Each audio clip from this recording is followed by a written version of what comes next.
Great. And here we go. Here we go. Here we are. Looks like we're up. Mikey and Vinnie. Well. Good morning, then, New York Vinnie. It feels like a Monday, but I know it's a wacky Wednesday. I don't know why it feels like a Monday. It just feels. Wednesday. I believe we are lucky enough to be in a Wednesday.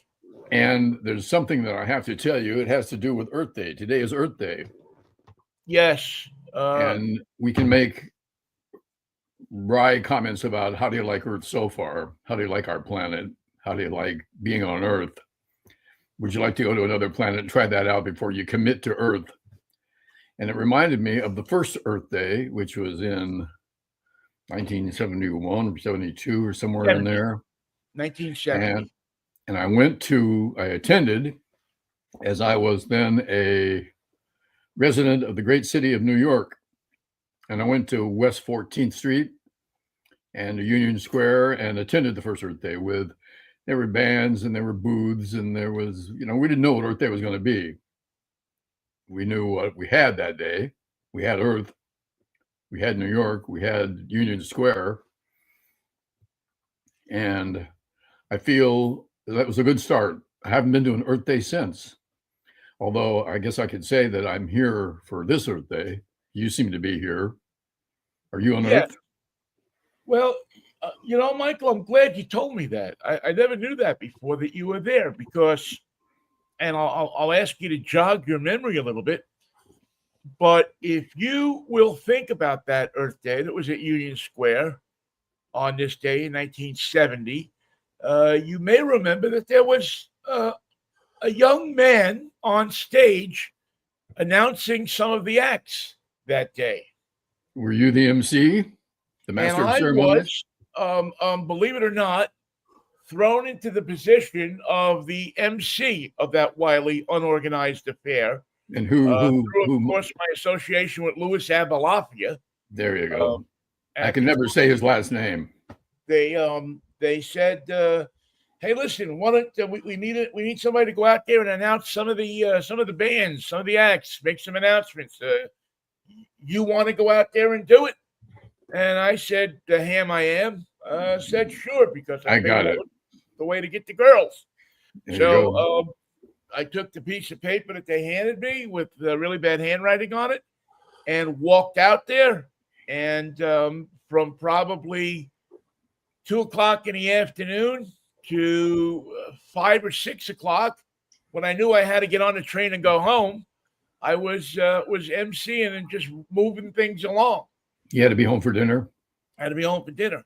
And as unbelievable as it might seem, and it was a wild scene. It was people sitting up on fountains and people, the hippie movement had kind of started to move down, lose focus a bit. You had the hippies, and then you had the yippies, and then you had the diggers, and you had the puppies. Say again? The yuppies and the puppies. No, yeah, the yuppies didn't come. Yuppies didn't happen till the Reagan years. Champagne and cocaine. Yeah.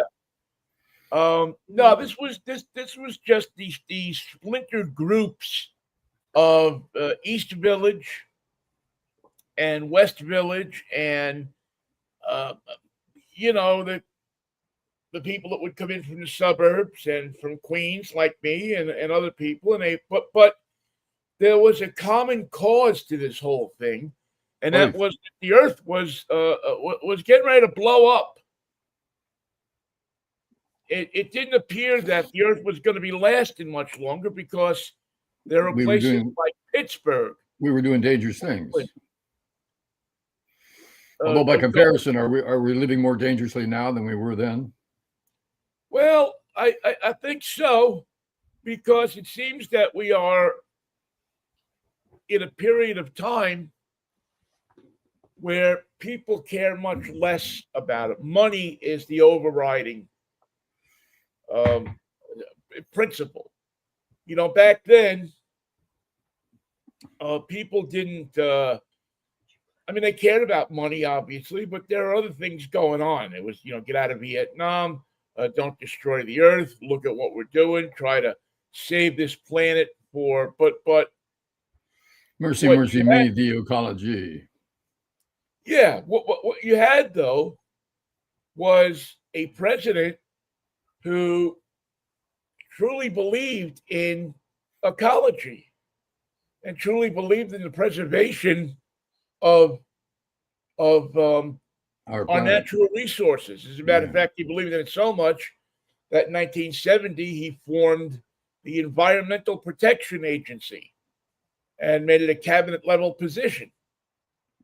And that president, of course, as we know, was Richard Nixon, who Don't you think Kash Patel is ready to take on the mantle and protect our no, I environment? don't think Cash Patel is ready to take on anything. I think he's ready to get on a train and get the fuck out of Washington as soon as he can get his two eyes pointing one way. Do you think that he'll actually leave by train? I don't know how he'll leave. I hope it's. I truly hope it's by ambulance. Camel could take him to at least the Well, edge of town. I'm not going to say that, but the faster the better for him. Um, just another one of just an administration's horrible choices that were that is and were Thrust uh, upon us. thrust upon us with. And listen, I'm not going to say it's the Republicans that certainly approved these people and put them in, but it seemed that the Democrats made it too easy for them to be approved, too easy for them to be installed, thinking that might appease or placate Donald Trump, and to no avail, in my opinion. Well, the trouble with the Democrats is when they vote no, yes or no, the Republicans have two votes more than that, and right. so you might as well have stayed home and put up the card table and played canasta. Well, yeah. I mean that is true, but you have to think in some places there. I don't know how could I don't know. It seemed to me that there's been other times that there's been a Republican majority, and somehow they have figured out ways to block not everybody, but certain people. Well, you're referring to a time when a Republican or Democrat would vote his conscience and represent his district or his state or her state, and those days are gone. If you're a Republican, you wake up in the morning. It's 10 o'clock here in California. It's 10 o'clock in Washington State. The Republicans in those areas have already logged on, gotten online, and figured out what their hate talk show is going to be about, figured out what their response to the questions are going to be, figured out what questions they won't answer, and have sold away their own soul and judgment, replacing it with what Donald Trump wants them to do today. Now, tomorrow it's going to be different. Tomorrow it's going to be a whole new kettle of fish, a whole new set of lies, a whole new canasta table. But for today, they've been told what to believe, how to vote, what to say, what to be outraged about, what to be excited about, what to say about the Strait of Hormuz that hasn't already been said, and pretend that the Iranians had a bomb and were about to use it. We took it away from them just in the nick of time. It was as if Nancy and Sluggo had finally gotten together and stopped all the evil in the world. Well, yeah, I mean, and they better enjoy that because the results of last night's or yesterday's election in Virginia has certainly lit a fire under the Republicans that want to keep their jobs after November. Four new seats in Virginia, 5 new seats in California. We're playing the game the way the Republicans thought they were going to play it. Well, and listen, let's give the Democrats in that respect a little credit. As they decided that if this is the way the Republicans now, again, is it a victory for democracy? I don't know. Maybe not. But we could do it their way for 4 more years. How do you like that? Yeah. It's rather than see the country go down the tubes, we can play their game And listen, this is a fight that didn't need to be. You know, when you go down the tubes, you know where you come out? In the water, usually. Slovakia's frontage road, my favorite. You're right on the line between 66 and 66A, right on the center divider. It's a beautiful place. But these are things, battles that didn't have to happen if there was compromise to be had. But the idiot president has decided that he doesn't want to compromise, that he has the votes and the people under control, and so on and so forth. And what I think this is the same guy who never asked, "What about the Strait of Hormuz? Can we go to war without worrying about the Strait of Hormuz?" And the general said, "I don't know where that is, but I'm sure it'll be fine."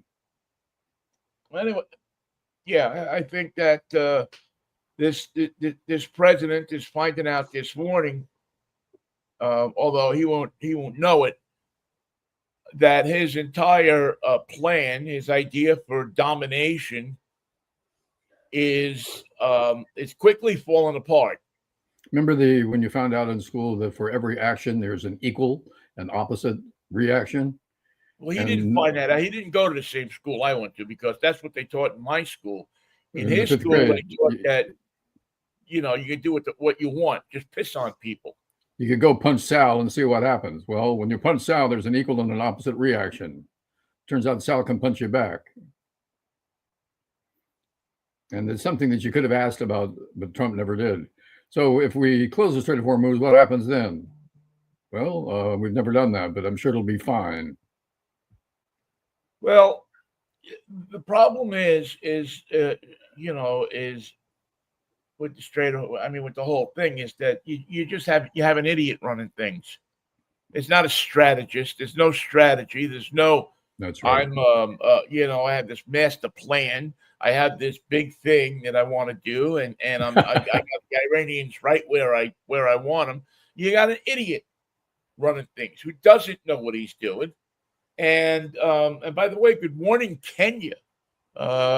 Somebody has joined us from Kenya this morning, and we love people that join us from around the world. Do they want us to open a bank account and launder some money for them? Welcome to the folks in Kenya that are watching this morning. Okay. To each and every one of them. I'm glad you tuned in, because the idea of a bunch of people sitting around in a room somewhere, watching a computer and watching us and saying, "This is America. This is more like it. This is not my apartment behind me, so it's mine. This is not. I don't live here either. We didn't get the name of the poor people that we tied up in the bedroom." Anyway, the whole idea is that this guy is quickly his closest people that think he was the best thing to happen to the United States in sliced bread are peeling away from him like mold off of very old white bread. It's funny how farmers of America want to change their vote when you take away all of their ability to. Not just the farmers. Look at Tucker Carlson last night actually apologizing to people. He apologized for the mess he made in the Jock Lounge, because he made a terrible. He left the pizza box right where it was delivered, with a greasy spot underneath it. You have Tucker Carlson, you have Marjorie Taylor Greene, Joe Rogan. Never be let near a microphone or a congressional desk or anything, because they realize now, and I think they realized it before, how wrong they were. But they both enjoyed financial gain from what's going on. How much money does Joe Rogan make off his podcast? I don't know. I have no idea. I know it's a lot more than I'm making off of this podcast, or you're making off of this podcast. Well, that's because our sponsor was Pontiac Motor Cars, and they don't answer the phone anymore. And it's insanity, because what these people have done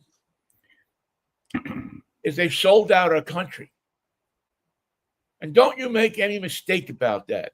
For a little that person who got on the internet, got on social media, and sat there and for months hit you with Trump stuff, with stuff about how good this guy was, sold out the United States of America. They're traitors. This is They this is are the guy who went to Earth Day in bad. 1970, saw you on the stage and said, "You know what? We don't have to protect it. Why don't we just sell it? We could sell the rights and be better off." And you really you really should look at yourself in the mirror. You really should go to the bathroom, look yourself in the mirror, and look what you've done. Look what you've done to poor Kash Patel. Look how startled Look he what you've is. done to yourselves, to your country, to your fellow Americans. You have put us in danger of a nuclear war. You have put us by electing this guy, and I'm more prone to let some people off the hook because I realize that they don't follow the stuff as much as we do, and so on and so forth. But there's no excuse for the people that knew. There's no excuse for people that just decided that this was going to be a financial bonanza for them and sold out this country. And they're not done yet. Trump went to University of Pennsylvania's Wharton School of Business, Yeah, where he studied cataclysmic economics, how I can threaten the entire world with a simple miscalculation. this guy didn't study anything. I mean, this guy is a joke. He's been a fucking joke since 1972. Since the day he walked into Studio 54. Anybody that lived in New York knew it. Anybody who had any kind of business dealings with him knew it. Anybody who had this guy is a nepo baby who got a bunch of people to follow him because he could hook them up with young girls. And in New York, in the great city of New York, Vinnie, as you know, you can just show anybody who knew him or didn't know him, just show them a picture of him, and they go, "What do you think of this guy?" And they go, "He's a schlemiel. Forget about it." But that's the point, Michael, is that it's not what happened. That opposite happened. You could show people a picture of him, and they knew he was a schlemiel, but yet they still backed him. They still got behind him. I'm going to take a chance on this guy. I'm going to take a chance. Because they thought that they could turn a buck out of it. Or they thought that this was the answer. And listen, I have friends that are strong Trump supporters, and some of them probably still are, and they will send you emails and stuff and tell you that Trump is this and that and the other thing, and look what he's doing for this country, and look, he's done nothing. No legislation. He's done nothing. No protection. No judgment. And now this morning, he is putting together a package to send billions of dollars to the United Arab Emirates. Because they're hurting, and whose fault is that? Package to give $500 million to Spirit Airlines. Because they can't buy gas. Own Spirit Airlines. Pray for the people who hold a ticket for that establishment. That growing concern. Listen, I'm happy. You get up and go to the bathroom on the Spirit Airlines. When you come back, your row is gone. Yeah, I mean, I applaud the people of Virginia. I applaud what they did last night. I hope more states follow suit. I hope that the Republicans suffer some of the biggest defeats in places that they haven't been defeated in years. It's coming. But I'm going to quote one of my favorite movie quotes is Winston Wolfe. Winston Wolfe from Pulp Fiction. When he's standing in the kitchen and the boys are getting ready to cover up the mess they made by shooting the guy in the head in the back of the duster that they were driving. And Winston Wolfe, as he lays out the plan for Vincent Vega and his buddy turns to them and simply says, "Let's not start sucking each other's dicks quite yet. There's still a lot of work to do." Let's And I hold will off on say, that. I will say to Democrats all over the world, let's not start sucking each other's dicks quite yet. Quite because yet. there's a lot of work left to do. Don't get carried away till you know you're safely at the after party. Well, don't get carried or don't look at this and say, well, we're home free now, because a lot of shit can happen There's no free between lunch. now and November. Plus, now the Democrats are going to be the repairman. There's a lot of things need fixing, and the Republicans ain't going to fix any of it. Well, the first thing I can suggest to the Democrats is don't spend a lot of time telling us what you're going to do to Donald Trump. Spend a lot of time telling us how you're going to fix this mess that this country is in. Tell us how you're going to get milk down to a reasonable price. Tell us how you're going to get, not just tell us that you're going to do it, because people heard that before. Tell people how you're going to do it. Tell people that you're going to have the nerve to pass legislation that will either cap prices or, at the very least, put controls on some of this rampant profiteering that's going on. Corporate pricing has to be controlled. And Vinnie, you mentioned the president's name already once today, but the last guy to do that was Richard Nixon. I quite remember it, wage and price, and it was, I believe, in 1970. That's because he could. I can't remember now that he couldn't trust the great CEOs of America to do it for him. He knew that they would not. They'll promise him anything and screw him before he gets to the after party. Yep. And he instituted wage and price controls, and he froze everything with the penalty of jail if you change it, if you try to get by it.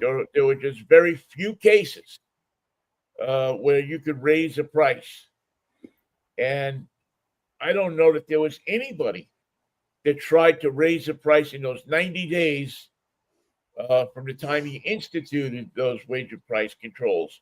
This time around, we're going to have to make it 180 days. Well, yeah, something is going to have to happen. So I know that it's tempting for the Democrats to talk about impeachment and talk about this and talk about that.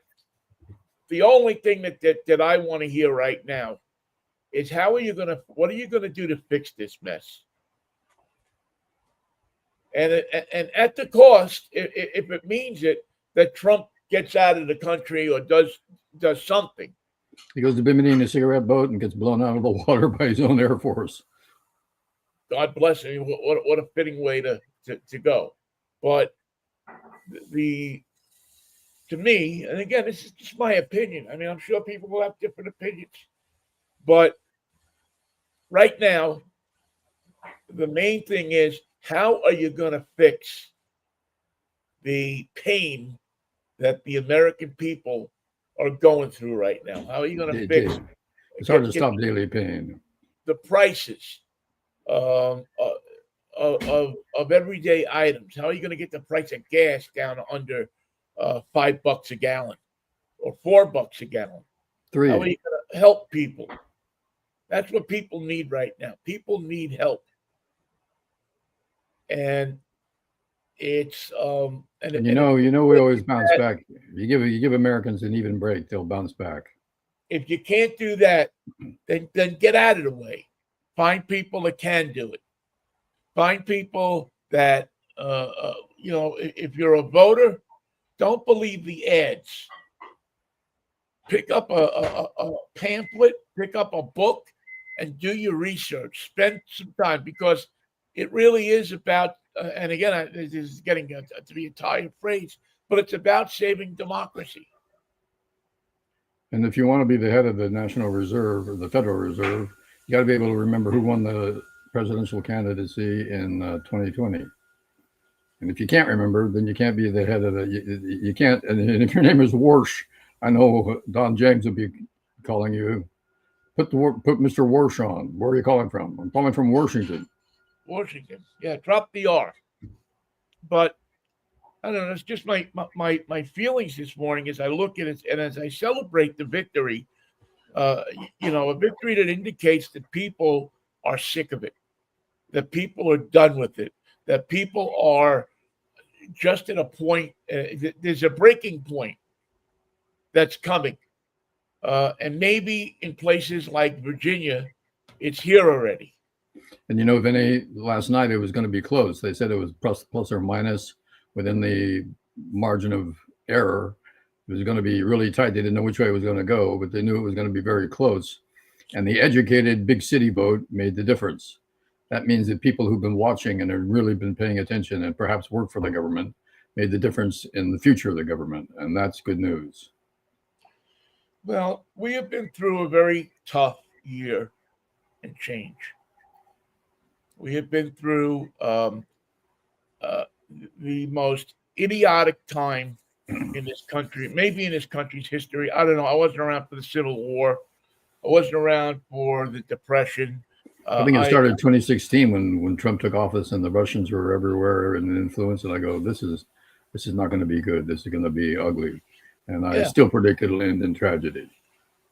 Well, again, I don't know if there's tragedy already. I mean, if you had a kid that was killed in Iran for no good reason, that's pretty tragic. That's pretty tragic. Yeah, that's a tragedy right there. If you are if you are a soldier right now, and your family doesn't know whether you're going to get deployed to Iran, if you're blocking the Strait of Hormuz and having Iranian ships fire at you, and you getting away of that fire, it's pretty much a tragedy in my book. They're not good shots, but there's enough of you out there. They're going to hit something by accident. No, something bad is going to happen, and this guy can't. I mean, he doesn't have the brain power. Not a brain, not a brain in evidence. I mean, I don't know what you got to do. I don't know if you go to some, a reasonable group of people in the Middle East, and say, help us out of this thing. How do we get out of this? Whether it's the Pakistanis or the UA, who are the people? Who are the Mr. Rogers people? Who are the good people? I don't think they have it. I don't think that message sells very well in that neighborhood. Well, who are the people that you might be able to trust? And if there's nobody, you better call on some of the people you have here in this country and get them into the White House and get them. Put your own ego under the table, which we know is not going to happen, but because you don't have the answers. You obviously, President Trump, President Slapdick, doesn't have the answers. That's because his answer is to extend the deadline and be up at 3:00 in the morning tweeting. They never ask the right questions. So I don't know what the answer is either. I'm not smart enough to know what the answer is. But we can't do it the Middle East way. Blundering into the Middle East was the biggest mistake we've made 3 times now. Afghanistan, Iraq, and Iran. It's going to, and it'll probably happen a 4th at some point, because the attraction to what they have and the idea that, and this goes back and ties into Earth Day, the idea that we can't have our, that we can't develop alternative energy sources, that we can't develop green energy, that we can't develop alternatives to oil and to fracking and things like that. Yeah, how do you think the aliens get here and crash in Arizona if they didn't have propulsion that we can't use yet? By the way, do you remember any of the groups you introduced from the stage on Earth Day in 1970? I think the Sly and the Family Stone. My mind is the Blues Image. Oh, from Miami, Mike Panera Was one of them. 76, I believe, if I'm not mistaken, Richie Havens was there. Oh, great. I love him. Richie Havens was part of it. Richie Havens came to KKCY, and I Oh yeah. played an old interview that I did with him when I was in college at KCSM Radio, and it was fun to have that loop complete. Say, this is not the first time we've talked. He said, really? When did we talk? And I said, well, I have the evidence right here. And I played a little snip from, I said, the guy with the high voice is me. The other guy is you. And we had a good laugh about that, because Richie was prevailed upon me to score some marijuana for him. He said, we're caught a little short before the show. I wonder if you could help me out. I said, I know just the guy. And I went to the Brothers Bar in Mill Valley, scored the dope, met Richie. I think it was tie sticks. Remember the days of tie sticks? You didn't buy it in a bag. Yeah. You tie. So somebody went to the trouble of tying a bud to a stick. I don't know why that was exotic, or we thought it was a new product, a new way to consume marijuana. Anyway, we had a good laugh about that, and I've always admired his work and loved his voice and his playing and his slack key guitar tuning, and the kid from Bedford Stuyvesant who took folk music, put a beat to it, and played like hell. Well, I'm drawing up here something. I don't know if we'll be able to hear it. Sometimes you can hear things and sometimes you can. But one of my prizes, one of the things that I love, that I got from that same day that Richie came to the city. That's two cities. He came to the city of San Francisco and played on the city called the radio station, because nobody remembers the city anymore. Station ID he did Radio for me. station called the city. I hope we can hear this. It's good. Yeah, I don't know if, let's see. 45. I don't know. I can't seem to. I don't waste too much time looking for it. But What did you say? Sing it for us. well, he just did a he just did a thing where he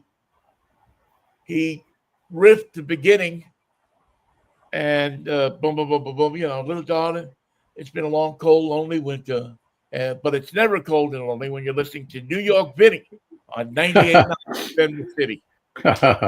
And to this day, it's probably one. Some people collected pictures, some people collected autographs. For me, being such a Richie Havens fan, oh, here we go. Let's see if I can let's see if I can crank this up, and if we can hear it.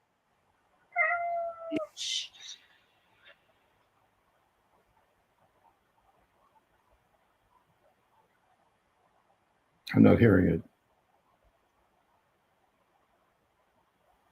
All right. Hang on a second.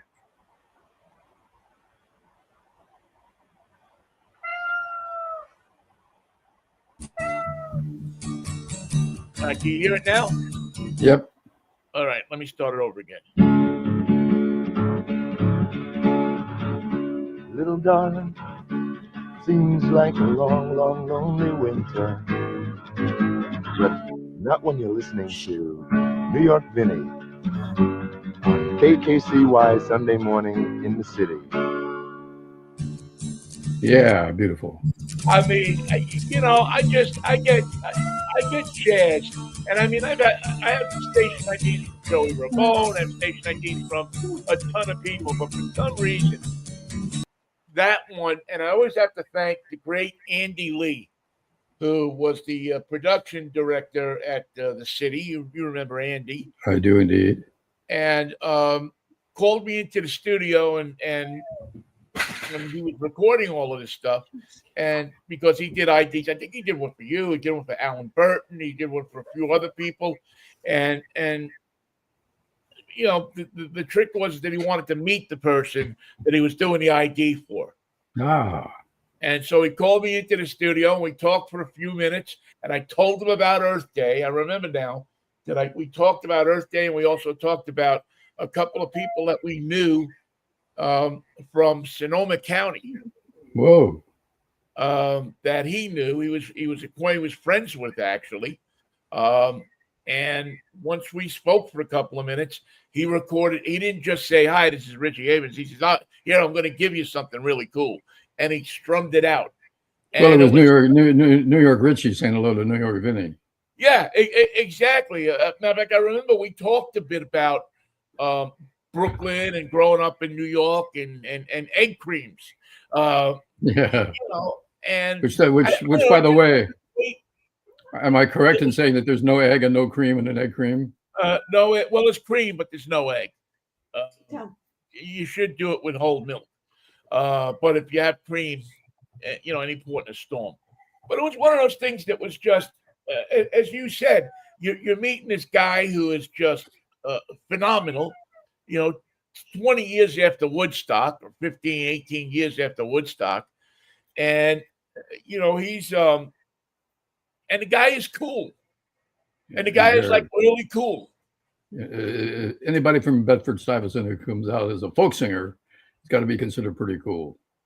Well, the interesting thing about Bed-Stuy too, and when I used to meet people from Bed-Stuy, it always used to floor me. My cousin, Joe Spezzano, and I know his son Matt listens to the show, and his other sons.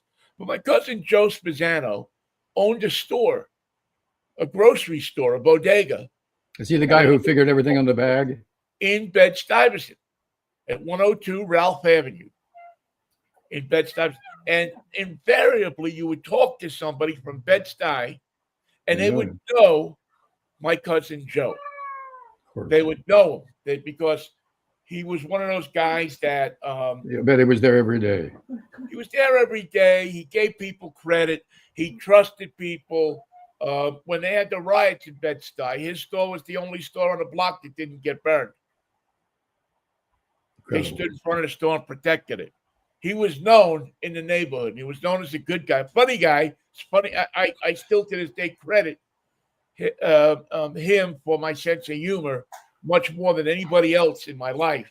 He's got to be a funny man. He was hilarious. Is he the one who wrote in pencil on the bag? He did his ciphering on the bag. Yeah. Oh yeah. Him and my other cousin, his brother, Tony, both partners in the store, and they ran the store, and they they weren't just storekeepers; they were neighborhood icons. And I remember asking Richie about him, if he knew the store, and he said, "Oh yeah, everybody in Bed-Stuyvesant, that part of Bedford-Stuyvesant, knows your uncle." We used to call him Uncle Joe because he was such a good friend to my father. He was really my father's cousin. But and to me, it was blown away because that was probably the first star that I ever talked to that knew somebody outside of the music world.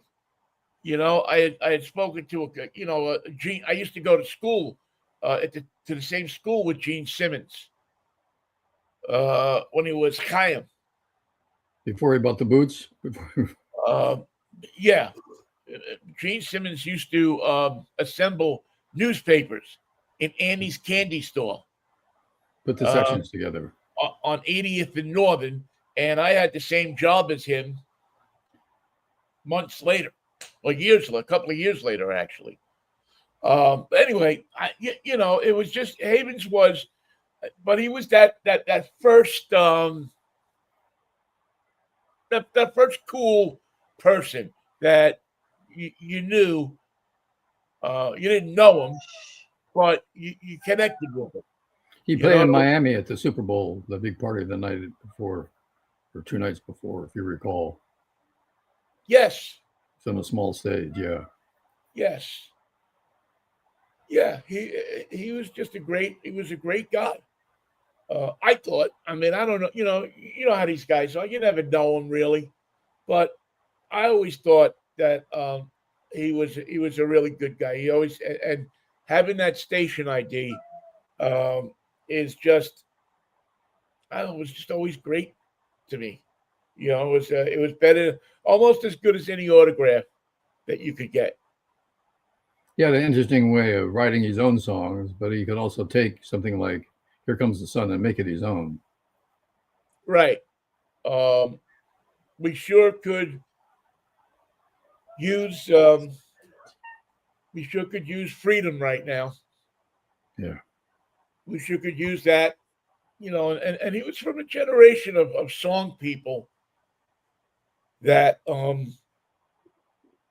got involved. You know, there's a movement out there to put a lot of stink on Bruce Springsteen right now. Yeah. If you look at social media, And where's that coming from? Well, I mean, I got to think it's coming from the MAGA people. Sure. And listen, I don't know that all of it is unjustified. I mean, when you have to pay $1,000 or $2,000 for a ticket, when they charge you $70 for a No Kings flag in the concert. But what I looked at yesterday, and I was really interested to see, was, you know, they're opening up the Bruce Springsteen Center for American Music at I forget Asbury Park. of Monmouth University, one of the universities in Jersey. Fairly ridiculous. And they're well, I know it's not fairly ridiculous, that I know. But they're doing a concert in a couple of weeks to open it up, and it's going to be like a line of just incredible stars that are going to be there to open this thing up. Bon Jovi and Stevie Van Zandt, Darling Love, and just, you know, a who's who of that New Jersey music scene. Gotta have Frankie Valli. Gotta have him. I don't think Frankie Valli will be there.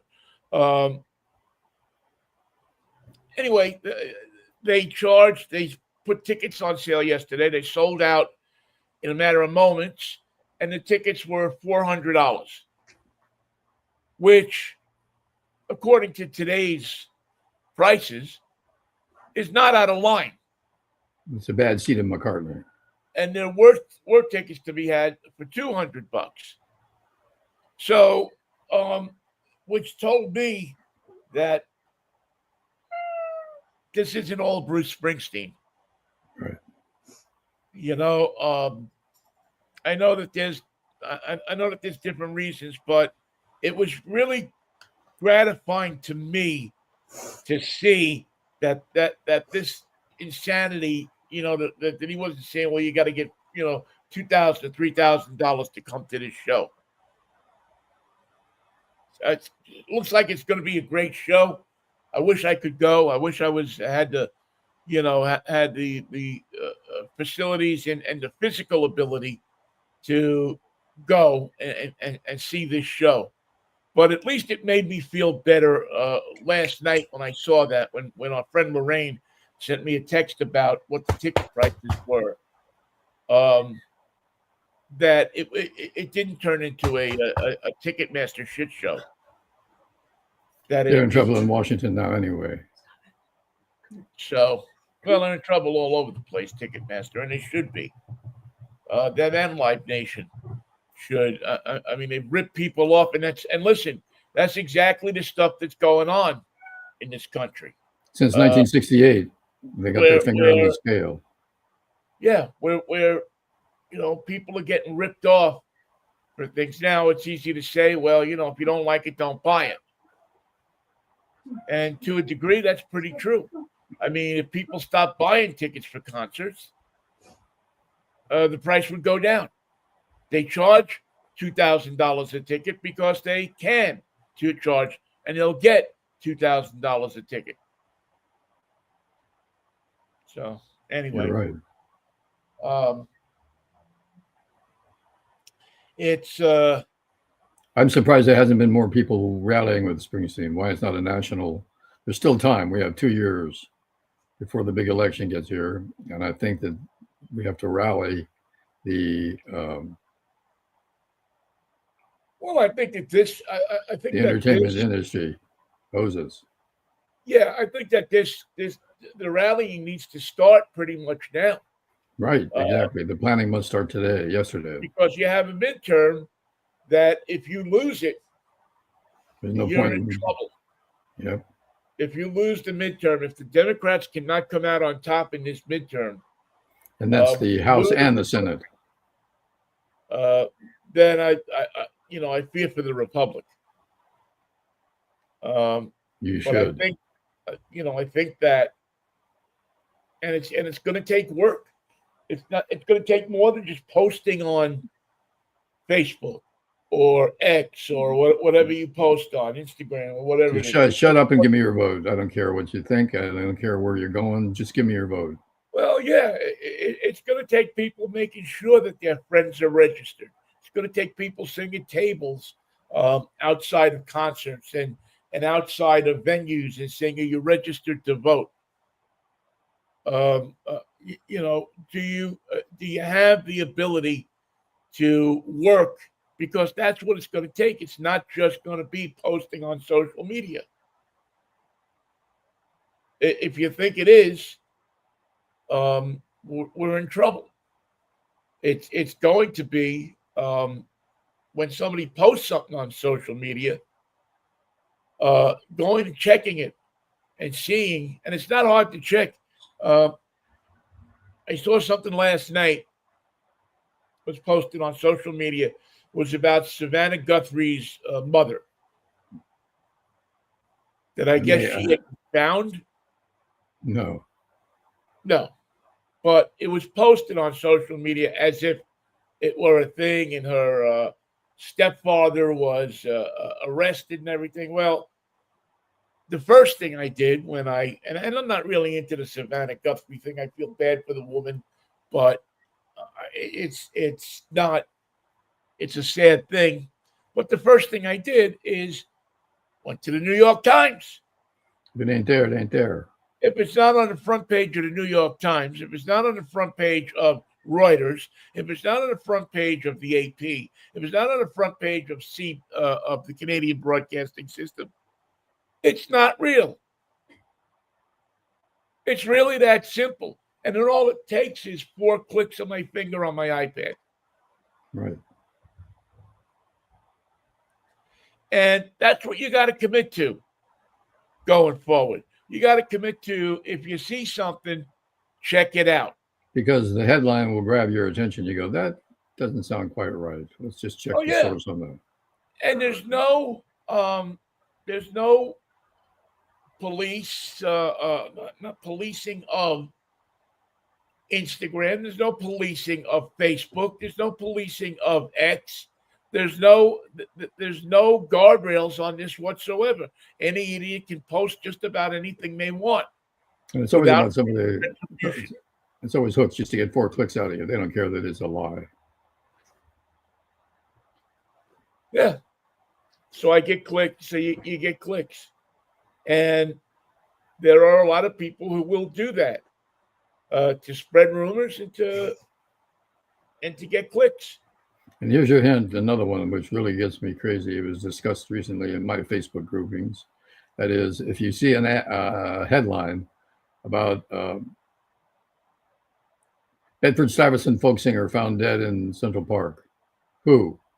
Well, you click and you're on to page 2. Now you're on page 3, and it's still a story with no name in it. Right. Forget about it. It didn't happen. Well, that's the reason why I got off of this, what is it, Nextdoor, which is supposed to be this great community thing. Your neighborhood. Neighborhood social media thing. But I found hundreds of stories exactly like that. We had to click through. Once I click, if I click it, and the information, the who, what, why, and where isn't there. Forget about it. Then forget it. And that happened with regularity on Nextdoor. So I got off it. I told all my friends, I said, you should get off of this thing. This is a worthless piece of crap. It was 3 things. It was stories like that, people asking for money for handouts because their car had broken down, their house, they couldn't make their rent. I'm sympathetic to that, but when you get 5 of them in the morning, I'm sorry. And the third one was bogus advertisements. People around Edmonds are talking about the new roof that we had installed. Stop it. Nobody's talking about your roof. Nobody's talking about the roof you had installed. Give us some credit for, so you lost me as a consumer. You lost me as somebody who consumes your product. I don't know if it makes a difference to you. Chances are it doesn't. But their product didn't serve you. It only served them. Yeah, it served them because they got paid to put that ad up there. And the ad was bad, was an uninteresting ad, and it wasn't true. It was lies. None of my neighbors in Edmonds were talking about their roof. People in Edmonds rarely talk about the roof. They don't talk about their roofs. They don't go into the coffee shop. They don't go into the Woods coffee shop up here on Aurora and start and they're gabbing about their roofs. They go into the corner. They don't go into the corner store and say, "Let me tell you about my roof in Bedford Stuyvesant." They don't do it. It doesn't happen. Oh man, what an insane life we're going through. Well, here's something that we can count on. The Earth will still be here on Friday when we do our Freakish Friday, fabulous, fun-filled, fallacious, funky show. Our extravaganza of truth. Sammy K will play, and the June Taylor dancers will be here. Sammy. What did I watch last? Well, we were talking before the show about falling asleep. Yeah, if only. And one of the things I do to fall asleep, Michael, and you might try this, is I've been watching now old episodes of To Tell the Truth. And I just find it to be a fascinating show. I have to throw something at this cat. Hold on. It's just one of those shows that, it's one of those Goodson Todman game shows that have all of the elements of What's My Line, the glamour and the sophistication with they have the Arid bottle with a number on it. Yep, they have the Anison or Tristan or Arid or Salem cigarettes. They have the sponsors, and Bud Collier holds up that pack of cigarettes. And I love Bud Collier because he's got the bow tie. For those of you who don't know Bud Collier, he played Superman on radio many years ago, and was a really good game show host. Was a really good leader of that panel. Keep it moving. He kept the show moving. He had some great panelists to work with, and the idea of guessing which person it is out of the three that you're presented, listening to the questions, is kind of interesting. It's kind of again, these days, not so sophisticated, but I don't want sophistication when I'm trying to fall asleep. I want something that's kind of light and breezy and makes me tired. I'm Bud Collier. No, I'm Bud Collier. Will a real Bud Collier please stand up? And there you go. I'm going to see you Friday, Vinnie. Have a good day. Have a good week. Mikey, see you Friday. If the Lord's willing, the creek don't rise. Have a good week. Get some sleep. Have some fun. I'm caught up now. See you Friday, man. Okay. Peace, love, and Manischewitz, baby. I'll see you at Vinnie's uncle's store. We'll go down there and we'll put together the Sunday paper. Sounds good, man. See you at Andy and Marty's. Take care. Thank you all for listening, too. We always appreciate it. We'll see you on Friday morning. Thanks for Kenya for tuning in today. Kenya, wherever you are. See you on the frontage road. See you.